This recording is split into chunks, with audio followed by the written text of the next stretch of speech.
Well, the economy, the top issue in the race for the White House, and now some brand new campaign ads from both sides. Well, with the RNC going after the president and what it calls years of broken promises. Take a listen. And I'm not going to quit until we found every single dime of waste and misspent money. I promise you that. There's simply too much debt on America's credit card. I'm running to pay down our debt in a way that's balanced and responsible. Well, this is the president's re-election team goes after Governor Romney's business background. Take a listen to this. Bain Capital walked away with a lot of money that they made off of this plant. We view Mitt Romney as a job destroyer. To get up on national TV and brag about making jobs when he has destroyed thousands of people's careers, lifetimes, just destroying people. He's running for president, and if he's going to run the country the way he ran our business, I wouldn't want him there. He would be so out of touch with the average person in this country. And this is just the beginning. We have a couple more months to go with all of this. Gretchen Hamill is Executive Director of Public Notice and the former spokeswoman for the House Republican Conference. Margie Omero is the Democratic pollster and the president of Momentum Analysis. Welcome to you both today. Thank you, Janet. Margie, I'm going to start with you.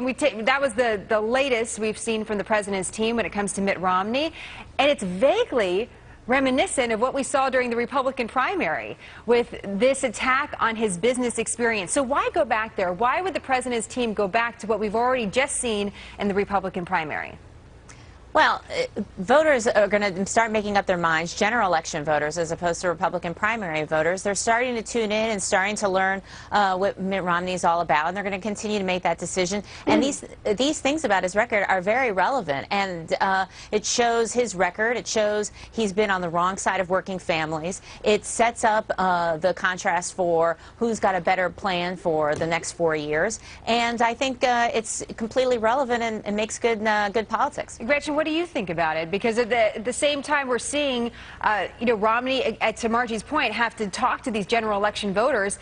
He's had some practice in defending all of this, but what else does he need to do? What does he really need to be prepared for here?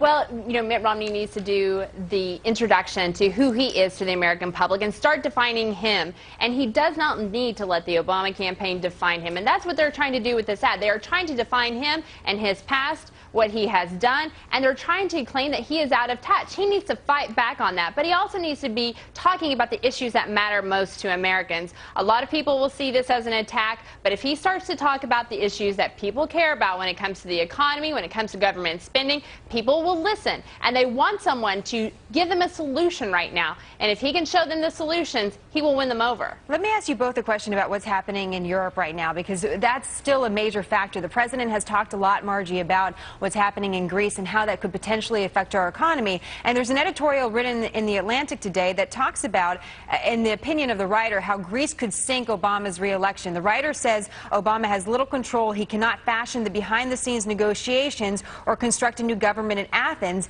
even though his presidency may hang in the balance. So, Margie, what is the best plan of attack for the president here on something that he really has no control over, but that could affect the American economy? Well, I think the real difference between the Obama administration and what we're seeing in Europe, and actually it's funny that this is part of the Mitt Romney ad, is that he's always been supportive of a balanced approach in terms of dealing with the economic mess that he inherited. And it's Republicans that walked away from a grand bargain that really would have addressed both revenue increases and cuts in government spending.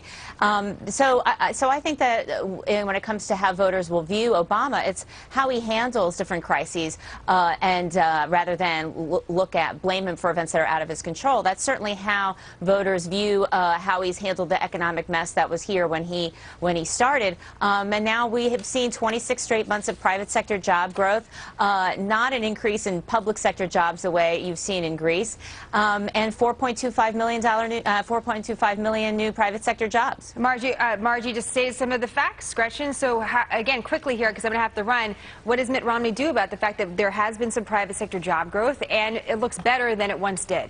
The labor force is at a 30-year low. You cannot argue that fact. There are less people working than there were years ago. That's a problem for him. When it comes to Greece, Greece's debt compared to its economy is at 160%. America's is at 100%. When is it going to stop? And now when you talk about this balanced approach, Europe didn't take a balanced approach. In fact, most nations are spending now more than they were before the financial collapse in 2008. They tried to tax their way out of it, and it didn't work.